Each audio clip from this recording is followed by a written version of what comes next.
Bien, ¿alguien me puede decir qué libro estamos viendo? ¿O de qué estamos hablando en todos en este libro, en todas estas 12 lecciones que hemos hecho, 24 semanas más o menos?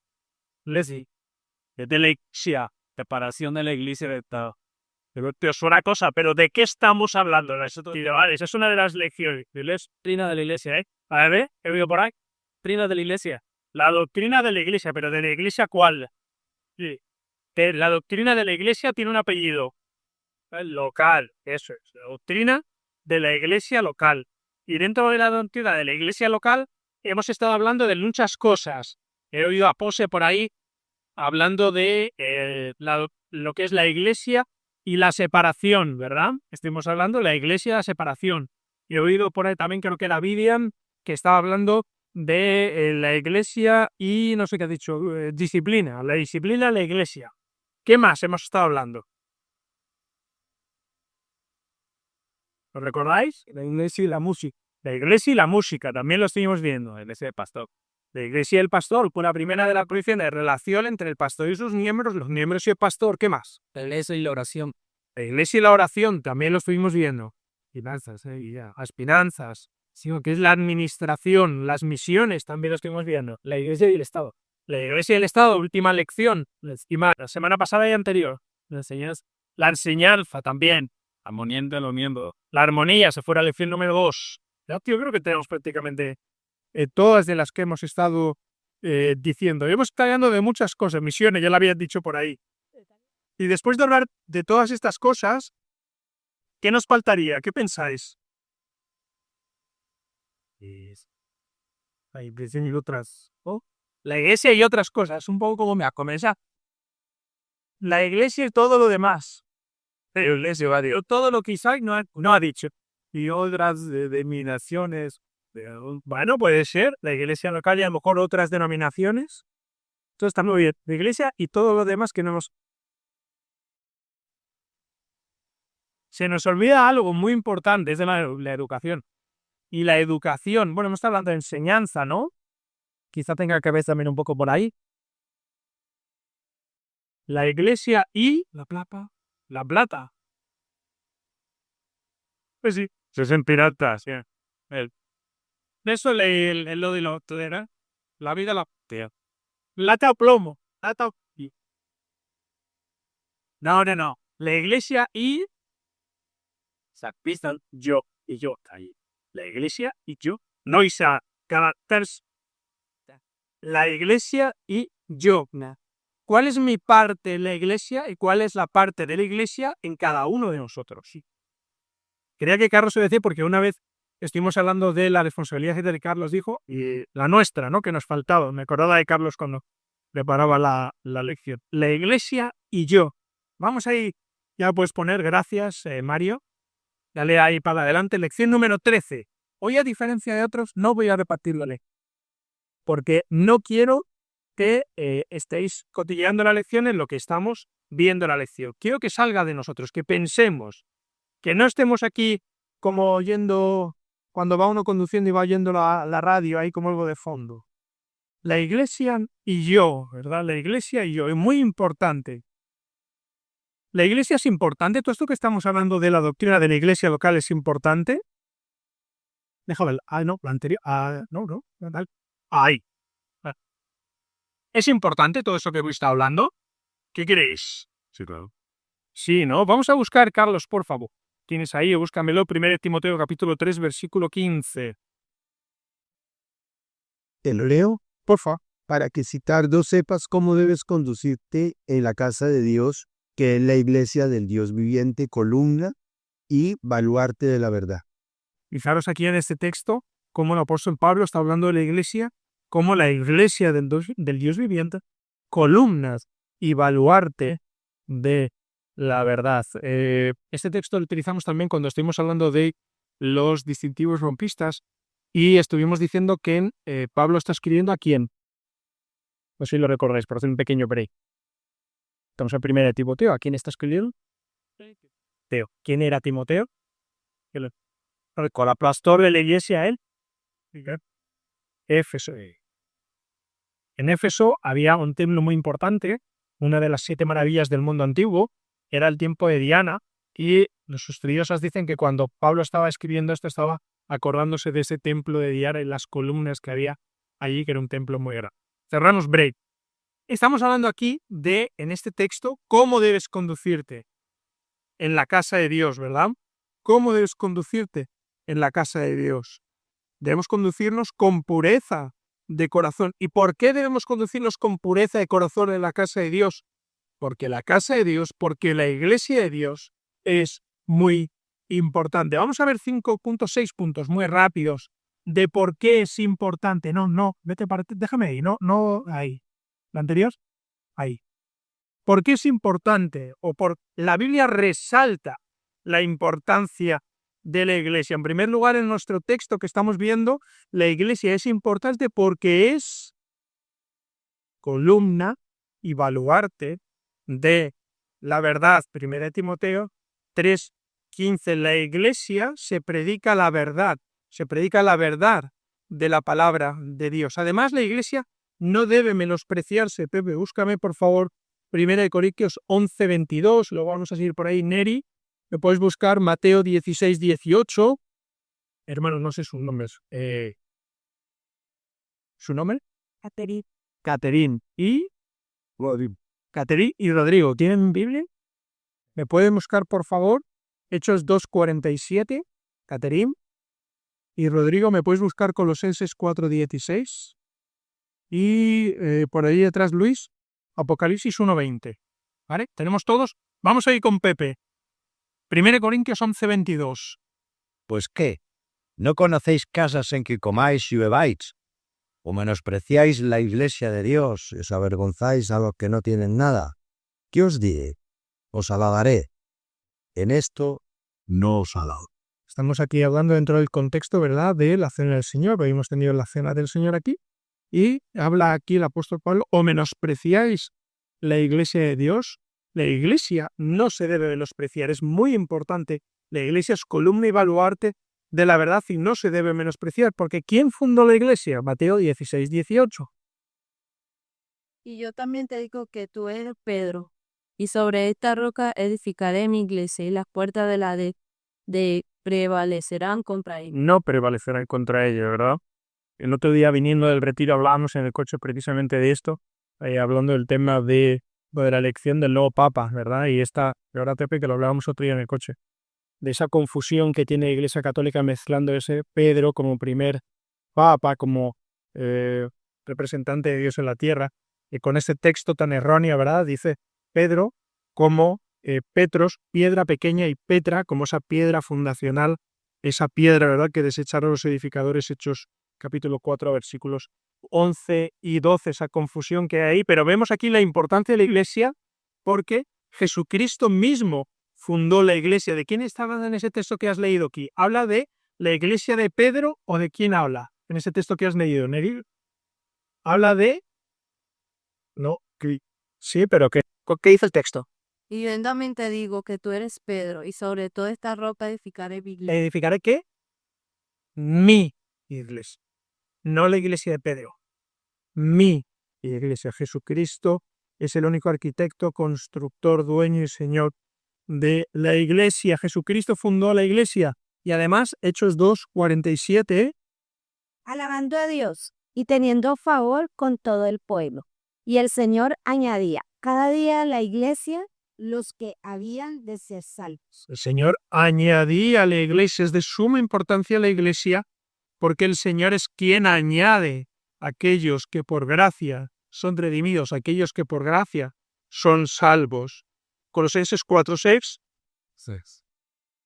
16, perdón. 4:16. Cuando esta carta haya sido leída entre vosotros, haced que también se lea en la iglesia de los laodicenses, y que la Odisea la leéis también vosotros. Las cartas de los apóstoles deben ser leídas en la iglesia, la importancia de la iglesia local. Y por último, Apocalipsis 1:20. El misterio de las 7 estrellas que has visto en mi diestra y de los 7 candeleros de oro. Las 7 estrellas son los ángeles de las 7 iglesias, y las 7 candeleros que has visto son las 7 iglesias. Jesucristo, después de resucitado, envió mensajes específicos a iglesias locales. También, por supuesto, toda la Biblia está escrita para los creyentes, para la Iglesia Universal, pero escribía mensajes específicos a iglesias locales. La importancia de la iglesia local es importante porque la Biblia dice que es importante.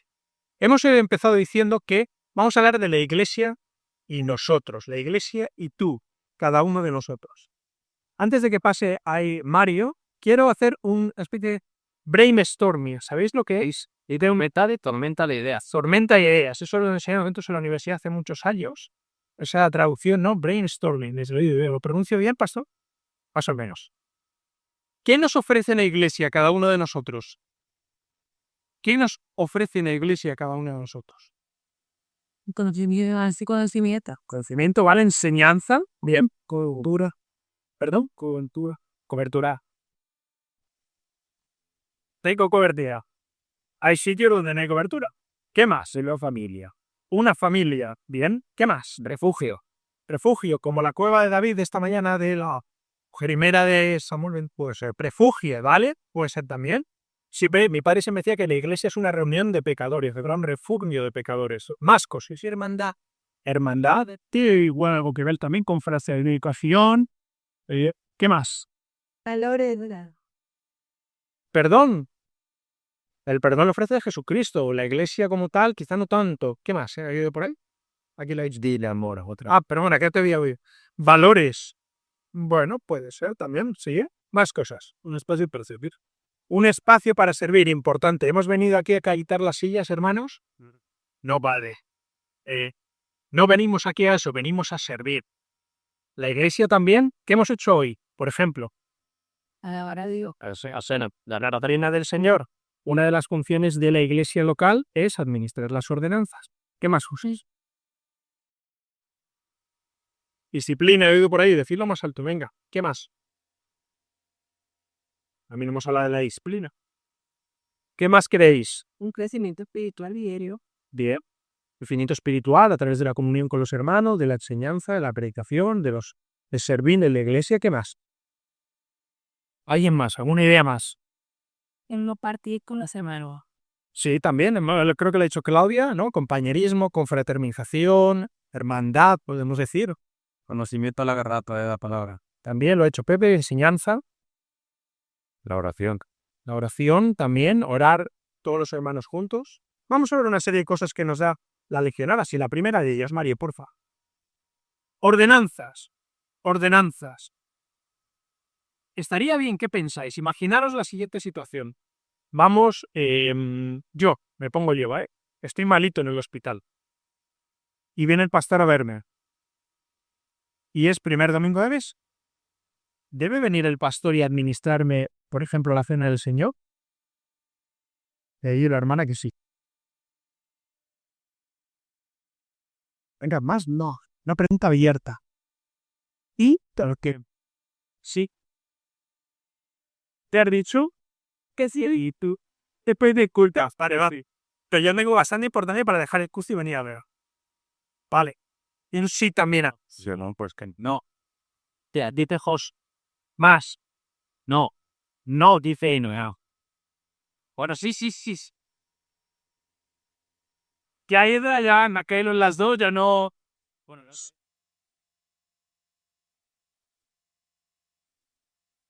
Por ejemplo, pongo estamos hablando de las ordenanzas, ¿vale? Estamos hablando de las ordenanzas. Yo cojo y misma situación, entonces viene el pastor a mi casa y me bautiza en la bañera de mi casa. ¿Quién administra las ordenanzas? Es la primera pregunta. Bien. Las ordenanzas las administra la iglesia local.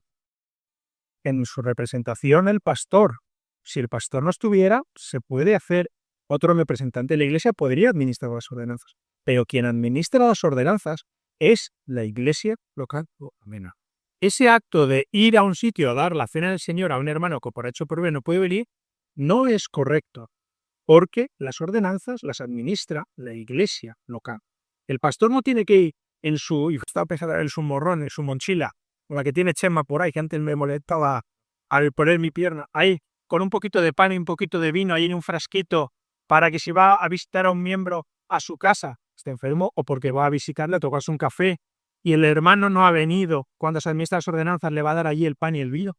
Las ordenanzas están dadas para administrarse en la iglesia local, ¿verdad? Después de ser salvo, sabemos que la instrucción que se establece, Hechos 2, versículo 41, es la de bautizarse, y después de bautizarse, eso también lo estuvimos viendo, se añaden a la iglesia.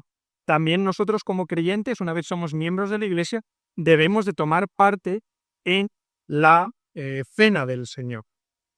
Las ordenanzas es una ordenanza, es algo obligatorio, pero no son necesarias, como ya estuvimos viendo también, para la salvación. Ahora, las ordenanzas es algo que debe administrar la iglesia local, es a través de la iglesia como nosotros obedecemos esas ordenanzas.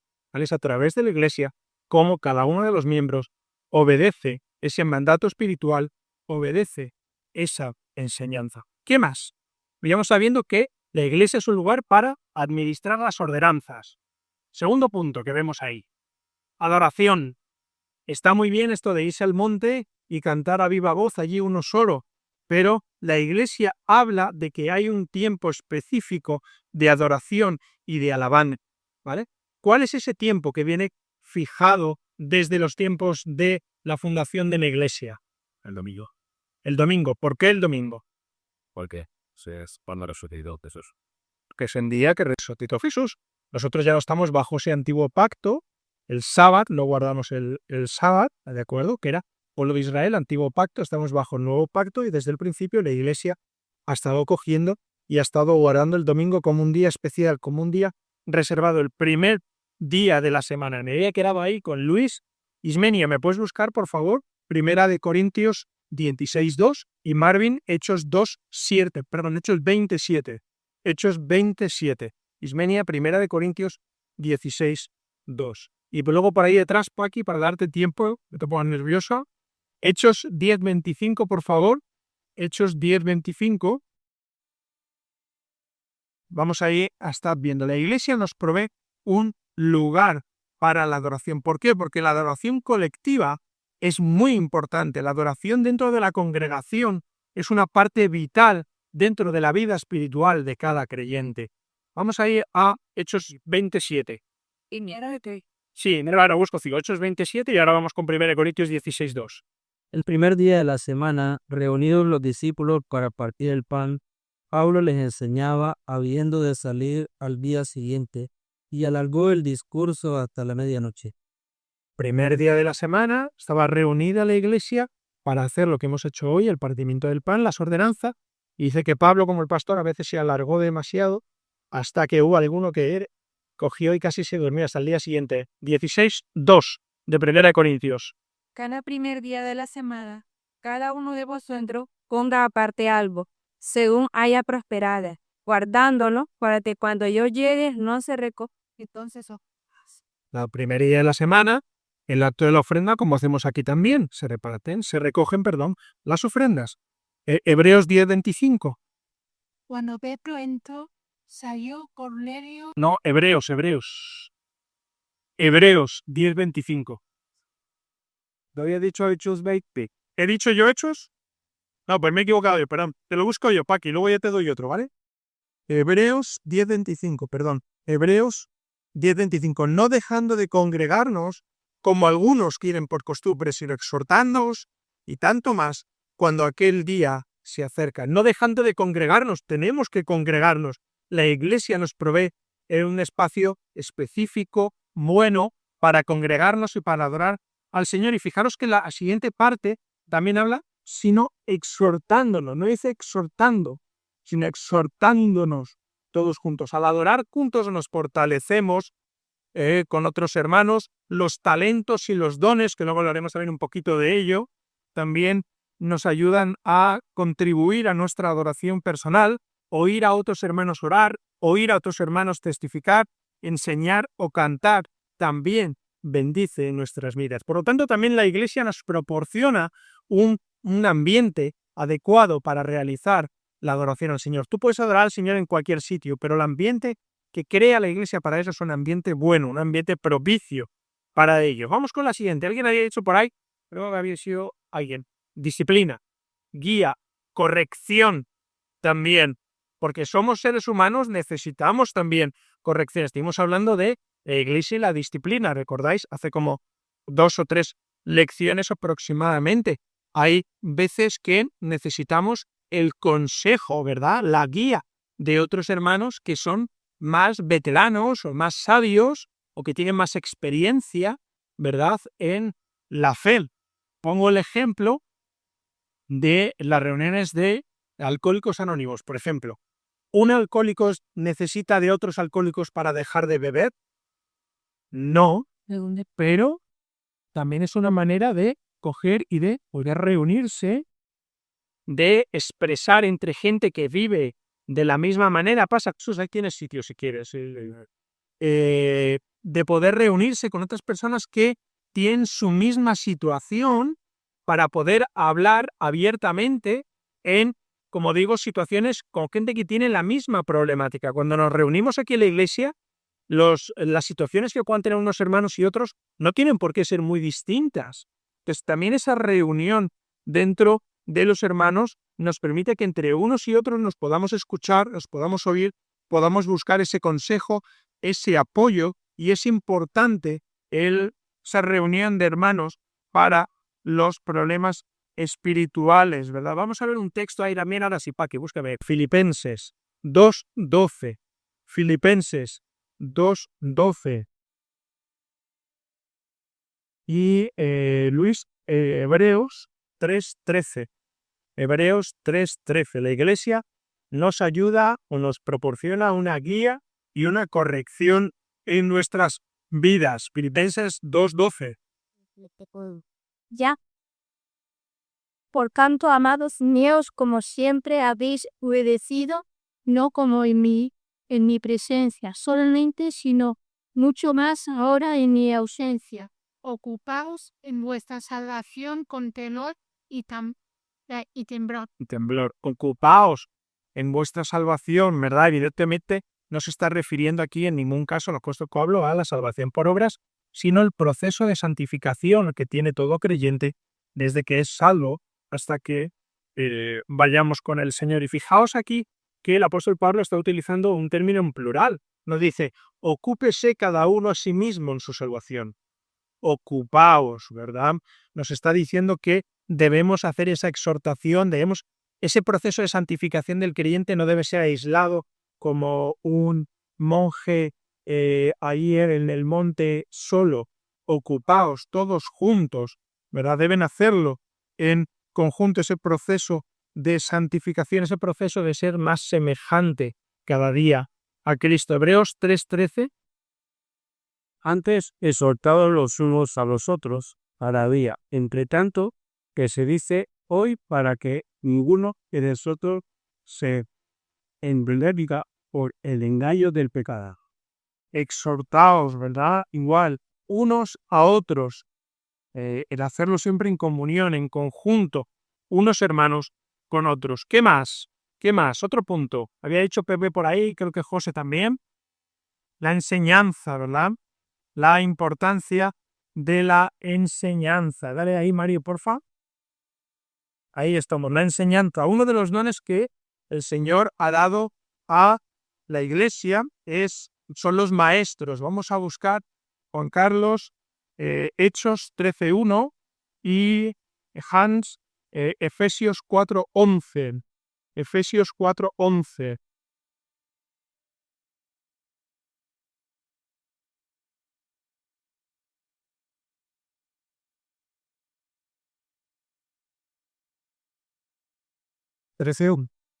Perdón, 13:1. Vas. Había entonces en la iglesia que estaba en Antioquía, profetas y maestros: Bernabé, Simón, el que se llamaba Niger, Lucio de Cirene, Manaé, el que se había criado junto con Herodes, el de Trárica, y Saulo. Vemos ahí que había profetas, ¿vale? Gente que predicaba la palabra de Dios, y maestros. Vemos ahí esa función, ese don que Dios ha dado a la iglesia para establecer personas que tengan capacidad para enseñar. Efesios 4:11. Y él mismo constituyó a unos apóstoles, a otros profetas, a otros evangelistas, a otros pastores y maestros. Pastores y maestros de nuevo también. Eso quiere decir que el creyente no puede entender la palabra de Dios sin la enseñanza por parte de otra persona, de un maestro. No, ya lo estuvimos viendo también. Me puedes buscar, bueno, Juan Carlos igual está con el peque. Javi, ¿me puedes buscar Primera de Juan 2:27, por favor? Primera de Juan 2:27. ¿Quién nos ayuda a entender la palabra de Dios? ¿Este torpe maestro que os habla hoy? El Espíritu Santo. Vamos a ver ahí Primera de Juan 2:27.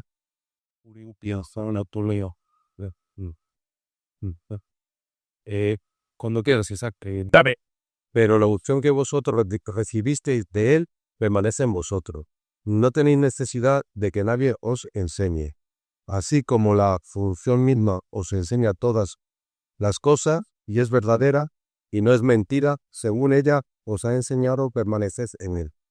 Bien, aquí el apóstol Juan evidentemente no está diciendo que no hay necesidad de que nadie os enseñe, es decir, porque sería algo contradictorio con lo que dice la propia palabra del Señor. El apóstol Juan no está negando la importancia de los maestros, sino lo que está diciendo es que esa unción de la que habla a continuación, la unción misma, que es el Espíritu Santo, es quien guía al creyente para conocer la verdad en la palabra de Dios. Es el Espíritu Santo, ¿verdad? El que inspira al creyente, es el que guía al creyente en ese conocimiento, pero también la Biblia recoge que haya personas que tienen un determinado don, que es ese don de la enseñanza para guiar a los creyentes en eso. Es posible que un creyente también pueda recibir enseñanza a través de otros medios, un programa de televisión, un programa de radio, literatura cristiana. Sin embargo, siendo bueno, que yo no digo que no, ¿de acuerdo? El medio que Dios ha establecido para la enseñanza es la figura del maestro dentro de la iglesia local, dentro de la iglesia local. Un creyente que solo ha aprendido por ese medio puede que esté un poco cojo también en determinadas cosas y, como digo, el medio que ha establecido Dios para esa enseñanza, para ese aprendizaje del creyente es a través de los maestros dentro de la iglesia local. Otra cosa que habíamos visto también de esas doctrinas de la iglesia local y que creo que antes no se ha nombrado, que empieza por E y termina por N. Evangelización. ¿Vale? Otra de las cosas en las cuales nos ayuda la iglesia local es que nos estimula y nos desafía a la evangelización o al evangelismo. ¿Qué es más fácil? Pregunto. Hay igual gente muy valiente aquí, coger un paquete de folletos y irse solo con un megáfono a la calle mayor a coger y a hablar y a repartir folletos, o hacer algo a nivel congregacional, algo de iglesia. ¿Qué crees? A nivel de iglesia, nos apoyamos entre unos y otros. De solo. Ese es solo más fácil, ¿no? Más difícil, ¿no? Más difícil. Uno de los llamados que tenemos, ya lo sabemos, en la Gran Comisión, también lo vemos en Hechos capítulo 1, versículo 8, y me seréis testigos.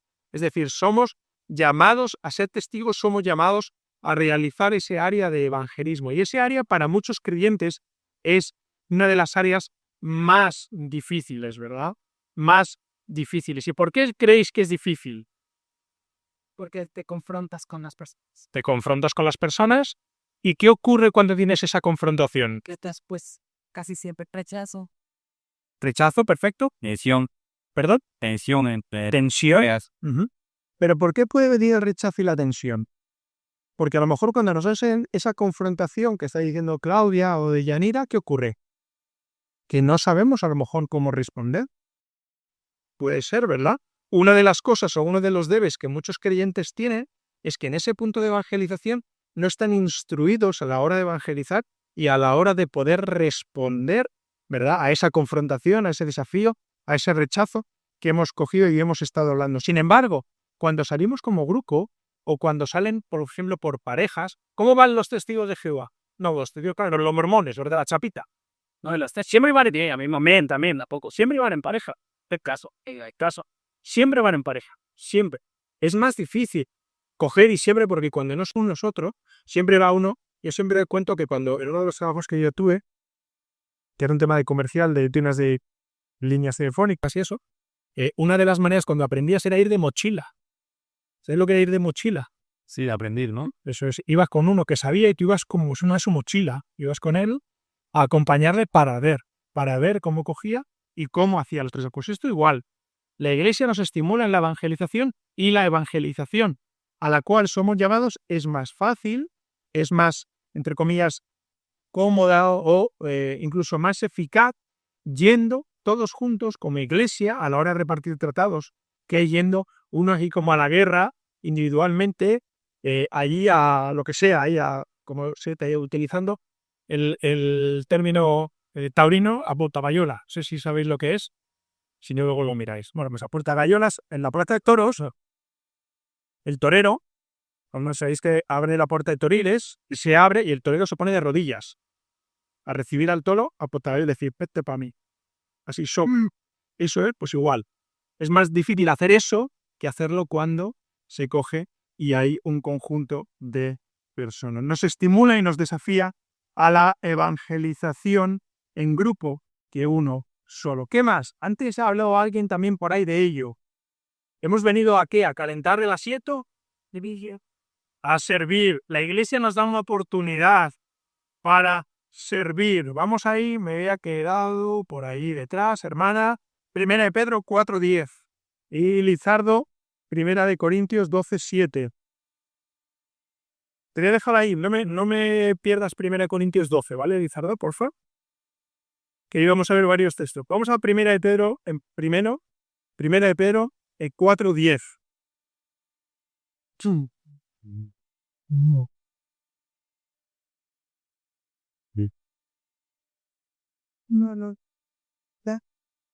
Estás hablando complicado la dice, ¿no?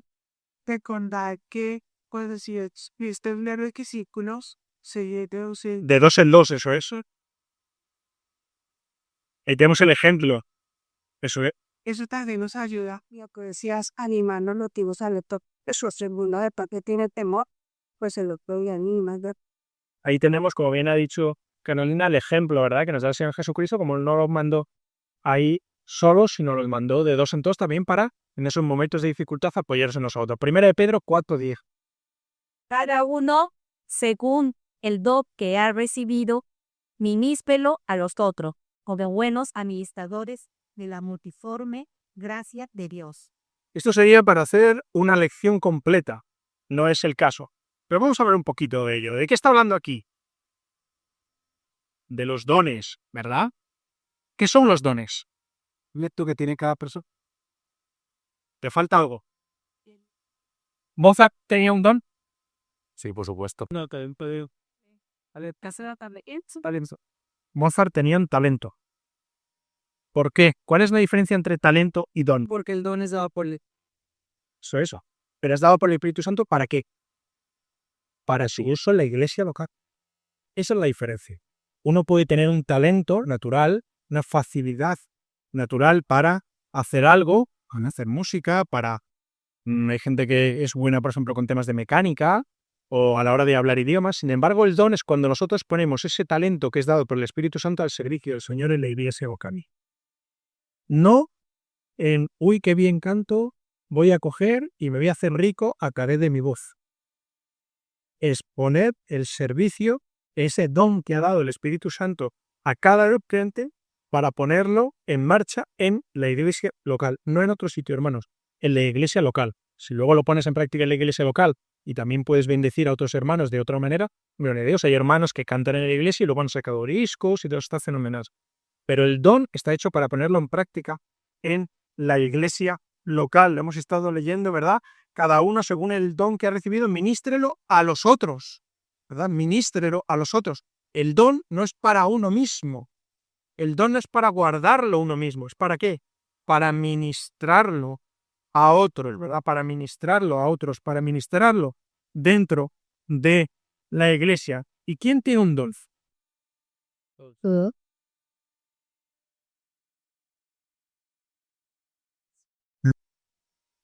Menos. Todos los creyentes tienen al menos. Eso es, todos los creyentes tienen al menos un don. Hermanos, entre los dones no está el de calentar la silla. Ese don no existe. ¿Ves? Si nos vamos a... Pero sí que todos lo tenemos, pero no, ese es un talento. Si nos vamos a 1 Corintios 12, que es donde va a estar el hermano Lizardo, vamos a estar viendo ahí varios textos, también en Romanos 12, 3 al 8, ahora leeremos, ahí vienen algunos de los dones o los dones que recoge la palabra de Dios, pero todos y cada uno de nosotros tenemos un don. A veces ese don es una conjunción de varios dones, que puede ser también, pero todos y cada uno de nosotros tenemos un don. Y como he dicho, ese don, ese talento, esa habilidad que podemos tener es para ejecutarlo dentro de la iglesia. Por lo tanto, ninguno de nosotros tenemos excusa para no servir, porque cada uno de nosotros tenemos un don. Ahora hay gente que tiene el don de pasar la escoba, y hay gente que tiene el don, que yo no lo tengo, de tocar el piano o tocar la guitarra. Es así.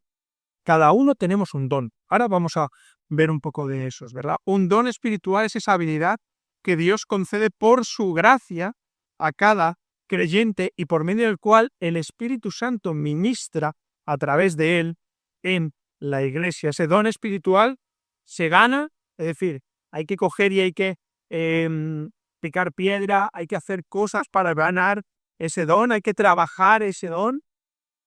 Ese don, ¿quién lo da? Lo da Dios por gracia, ¿verdad? Lo da Dios por gracia. Vamos a leer ahí, Lizardo, porfa. Estás en 1 Corintios, capítulo 12, versículo 4. Ahora bien, hay diversidad de dones, pero el Espíritu es el mismo. El Espíritu es el mismo. Esos dones, que son diversos, son dados por el Espíritu. Versículo 7. Pero a cada uno le es dado la manifestación del Espíritu para provecho. Vemos ahí esa manifestación del Espíritu a través de los dones. ¿Para qué? ¿Para desaprovecharse o para ser de provecho? Para usarse, para ser de provecho. Versículo 11. Pero todas estas cosas las hace uno y el mismo Espíritu, repartiendo a cada uno en particular como Él quiere. Espíritu Santo, ¿verdad? De nuevo, es quien a través de esos dones ministra a la iglesia. Vamos a leer, Roberto, búscame Romanos 12, 3 al 8. Luego este texto que ha estado leyendo Lizardo desde el versículo 4 hasta el versículo 10. Podéis leerlo también en casa, que ahí también vienen otra serie de dones. Vamos a ver ahí. Romanos capítulo 12, versículos 3 al 8.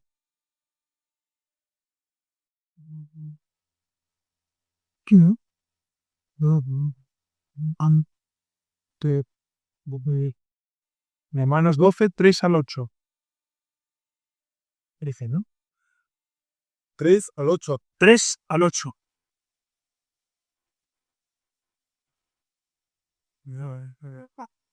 ¿Tienes?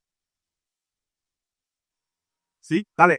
vamos. Digo pues, por la gracia que me es dada acá a cada cual que está entre vosotros, que no decoas paz alto concepto de sí que el que debe tener, sino que pienses de sí con cordura, conforme a la medida de la fe que Dios repartió a cada uno.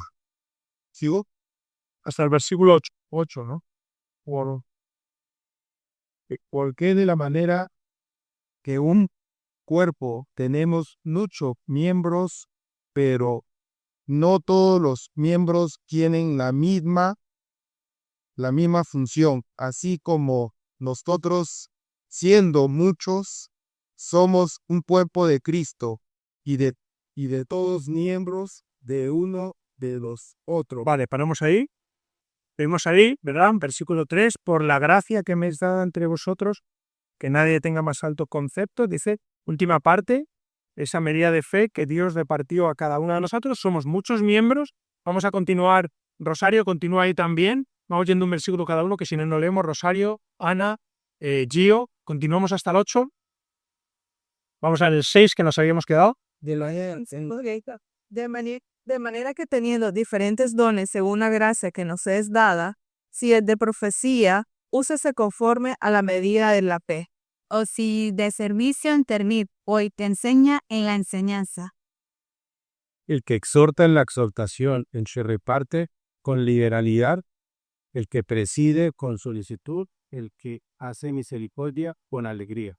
Aquí, ¿verdad? Esas categorías que vemos aquí, lo que es la profecía o la predicación del Evangelio, el servicio, la enseñanza, la exhortación, el repartir, un don de administración, el presidir, el que hace misericordia, distintos tipos de dones. Pero el punto claro que tenemos que dejar aquí es que todos los creyentes tienen un don y que ese don debe de ejercitarse en la iglesia local, que es el instrumento escogido por Dios para utilizar los dones. Vamos con otro punto antes de terminar. Confraternidad. Confraternidad, también lo ha comentado Claudia antes, ¿verdad?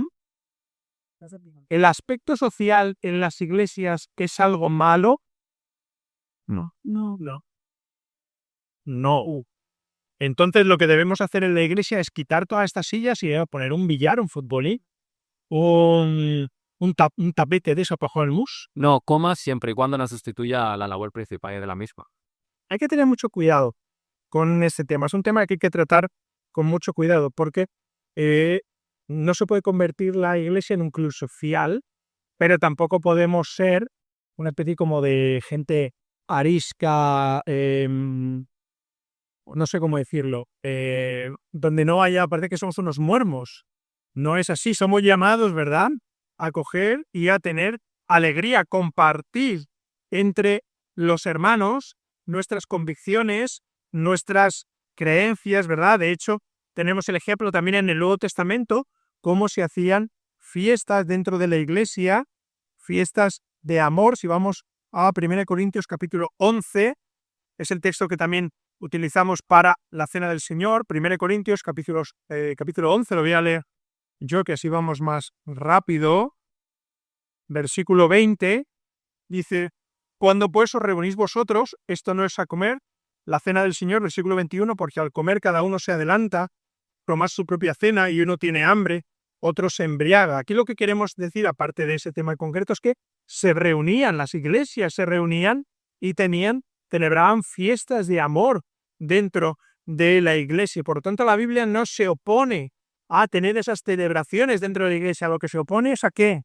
Versículo 21, a que esto se convierta en una situación de glotonería, de exceso de bebida, de consumismo o de egoísmo particular entre cada uno de los creyentes. Vemos también, por ejemplo, en nuestro día a día, cada uno de nosotros cogemos y vivimos y trabajamos en un ambiente como pues en el cielo, rodeado de creyentes, así un ambiente como muy idílico. ¿Qué vas?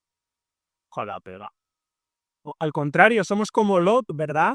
Estamos ahí como perdidos dentro de gente mundana, dentro de gente no creyente. Cada día tenemos que hacer frente a chistes ser mundanos, incluso insultos o groserías, cosas que desde luego no proceden. Por lo tanto, pasar un rato con hermanos con los cuales compartimos nuestra misma fe y práctica es un tiempo de bendición que restaura el espíritu. ¿Qué decir de este tema especialmente para los jóvenes?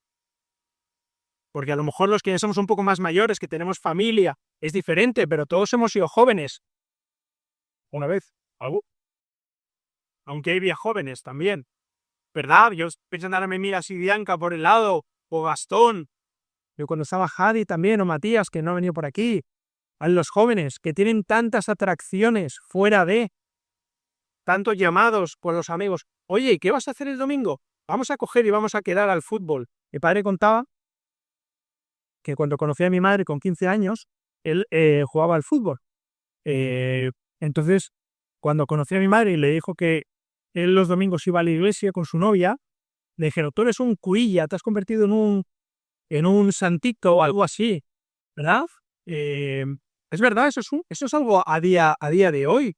que cuando cogen y esos amigos mundanos, sobre todo para la gente que no era creyente y luego se ha convertido, dejar de lado todas esas costumbres es difícil, y en los jóvenes especialmente. Pues qué más con ellos tener esa posibilidad, o qué importante es el poder tener un tiempo de recreación sana con gente creyente. Por lo tanto, la Iglesia también nos brinda un lugar para la confraternización, para la recreación, para el compañerismo entre los hermanos. Vamos a terminar aquí. Hemos estado viendo hoy que la Iglesia es el lugar para administrar las ordenanzas, es un lugar que nos da un ambiente adecuado para la adoración, nos puede proporcionar guía y corrección tanto por parte de la enseñanza como por parte de otros hermanos, es un lugar establecido por Dios para la enseñanza de la palabra de Dios, nos ayuda también a la hora de evangelizar, nos ayuda, ¿verdad?, a poner en práctica esos dones que cada uno de nosotros tenemos, también un lugar de confraternización.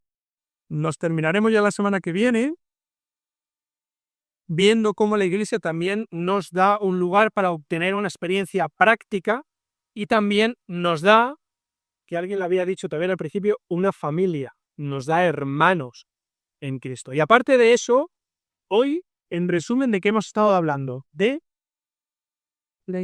lo que la Iglesia, ¿qué?, nos ofrece a nosotros. Pensemos para la próxima semana el qué. Esto es como la frase esa, ¿no?, de Kennedy. No era, no pienses lo que el Estado te puede dar a ti, sino lo que tú puedes dar, ¿no? Algo así, más o menos. Pues no pensemos en lo que la Iglesia, porque nosotros no venimos aquí a recibir, hermanos. Venimos a dar. Venimos a dar. Pensemos próxima semana lo que nosotros podemos, terminaremos también ese punto, pero pensemos lo que nosotros podemos dar a la Iglesia. ¿Alguna aportación, algún comentario rápido?